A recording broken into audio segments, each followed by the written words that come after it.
ये कहते हो कि तुम मेरी बेटी हो। शेखर के ठीक बगल में ऋषि खड़ा था, जिसे देखकर नव्या समझ गई थी कि उसने सब कुछ घर में बता दिया है। पापा, ये जो कुछ भी हुआ ना, इसमें मेरी कोई भी गलती नहीं है। निकल जाओ अभी के भी इस घर से। अब सिन्हा परिवार से तुम्हारा कोई रिश्ता नहीं। पापा, और मेरी सिर्फ एक ही बेटी है, कनिका। ये वो दिन था जब नव्या ने सब कुछ खो दिया, अपना घर, परिवार और सपने। पर इसी दिन नव्या की जिंदगी की फिर से शुरुआत हुई।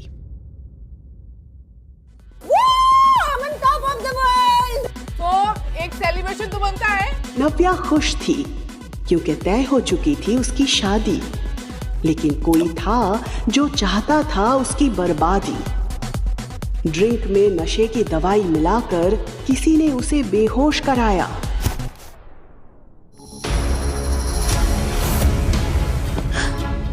ऋषि।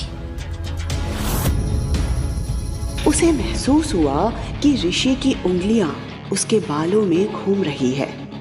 ऋषि, शादी से पहले प्लीज ये सब नहीं। कुछ देर बाद उसकी आंखें पूरी तरह से बंद हो गई और वो कब सो गई उसे पता ही नहीं चला।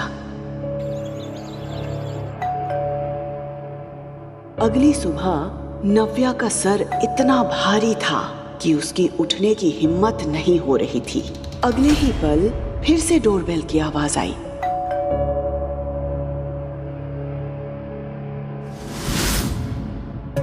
उसे याद आया कि शादी तक वो ऋषि के साथ कुछ नहीं करना चाहती थी।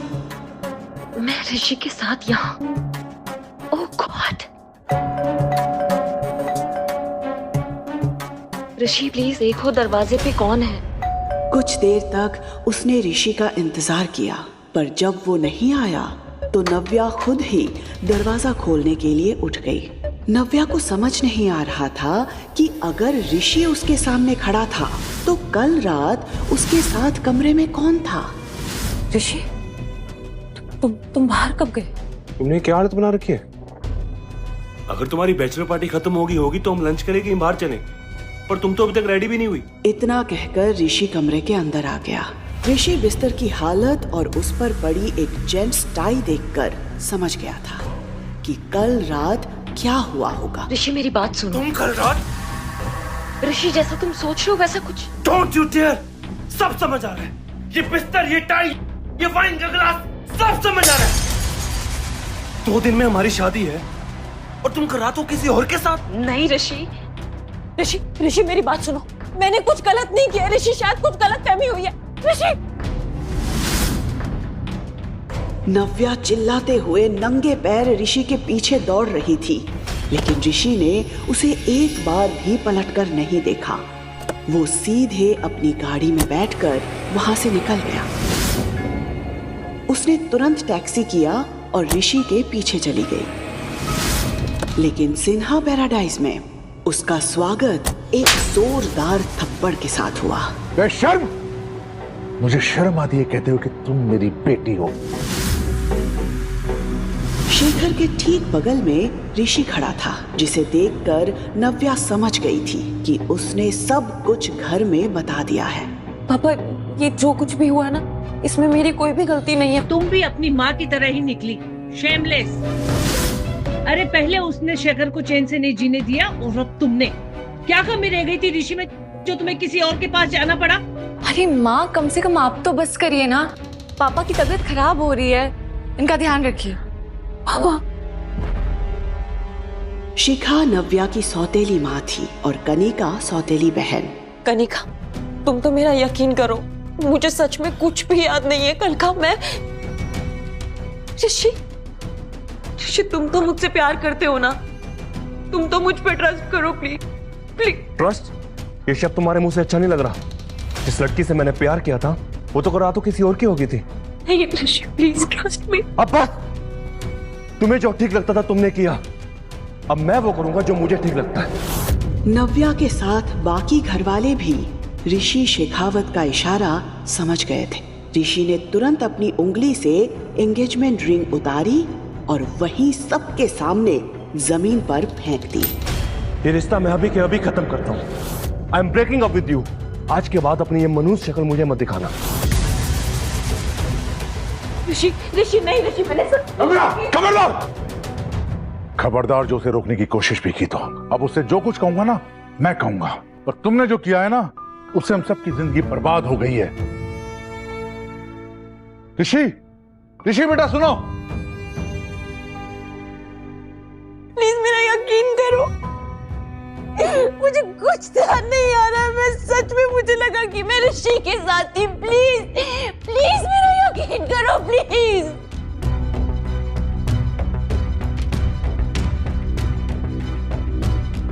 कनिका प्लीज, तुम तो मेरा यकीन करो प्लीज।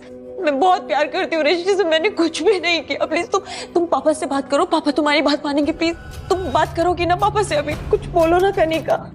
दीदी, मैं क्या समझाऊं दीदी, क्योंकि मुझे पता है कि आपने कुछ भी नहीं किया है, क्योंकि जो कुछ भी किया है वो तो मैंने किया। कल रात में जिस कमरे में तुम थी उस कमरे में ऋषि नहीं, कोई और था। हाँ, लेकिन ये मत पूछना कौन था, क्योंकि ये तो मुझे भी नहीं पता।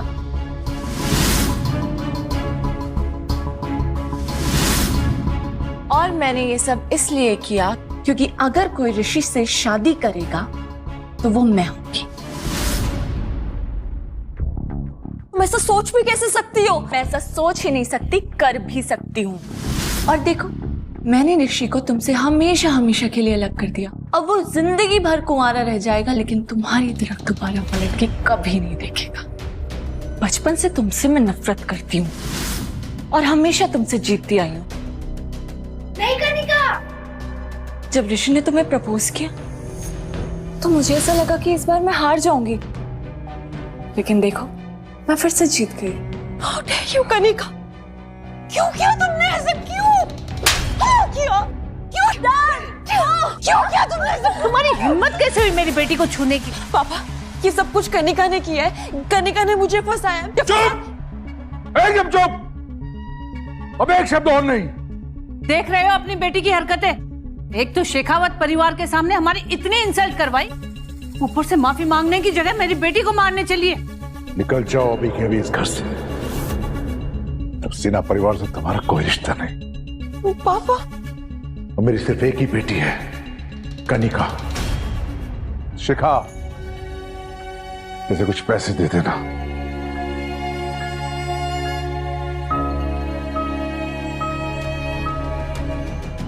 उसके पिता शेखर का फैसला उसे अंदर ही अंदर तोड़े जा रहा था। वो समझ चुकी थी कि अब उसे अपने ही घर को छोड़ना पड़ेगा, इसलिए अपना सामान लेकर वो घर से निकल गई। दिल्ली के सबसे बड़े ऑफिस के कैबिन में आहूजा इंडस्ट्रीज का मालिक अविनाश आहूजा अपने असिस्टेंट के साथ बैठा था। अविनाश 27 साल का यंग हैंडसम बिजनेसमैन था, जिसकी एक झलक के लिए भी लड़कियां तरसती थी। बिजनेस वर्ल्ड में उसकी काबिलियत के साथ उसके गुस्से की भी चर्चा होती थी। मतलब शशांक, तुम ये कहना चाहते हो कि कल रात में किसी लड़की के साथ था और तुम्हारे पास उसके बारे में कोई इन्फॉर्मेशन नहीं है? सर, बहुत बड़ा ट्रैप था। Are you out of your mind, Shashank? Sorry sir, हमने बहुत कोशिश की बट लड़की का चेहरा नहीं दिख पाया। एक्चुअली सीसीटीवी सारे सामने से बंद थे, सिर्फ ये दिखाई दिया कि एक लड़की ने दूसरी लड़की को आपके कमरे में भेजा था। अविनाश सीसीटीवी वीडियो देखकर शॉक्ड था। शशांक, इस ऑर्डर के सारे एविडेंस मिटा दो। किसी को नहीं पता चलना चाहिए कि मैं कल रात किसी लड़की के साथ था। अगर ये बात मीडिया तक पहुंची तो मेरी रेपुटेशन के लिए ठीक नहीं होगा।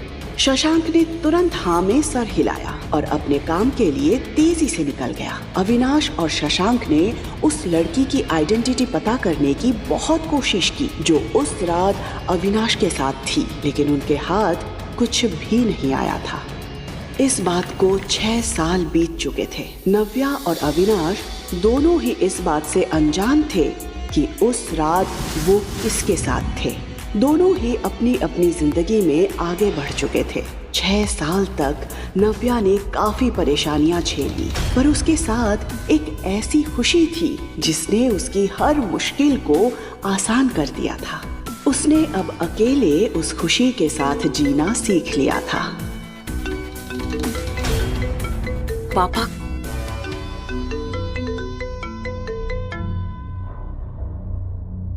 पापा, नव्या, तुम्हें चंडीगढ़ आना है, प्लीज जल्द से जल्द टिकट कराओ। पापा आप मुझे सच में बुला रहे हैं? हाँ बेटा। पापा सच में मुझे घर बुला रहे हैं?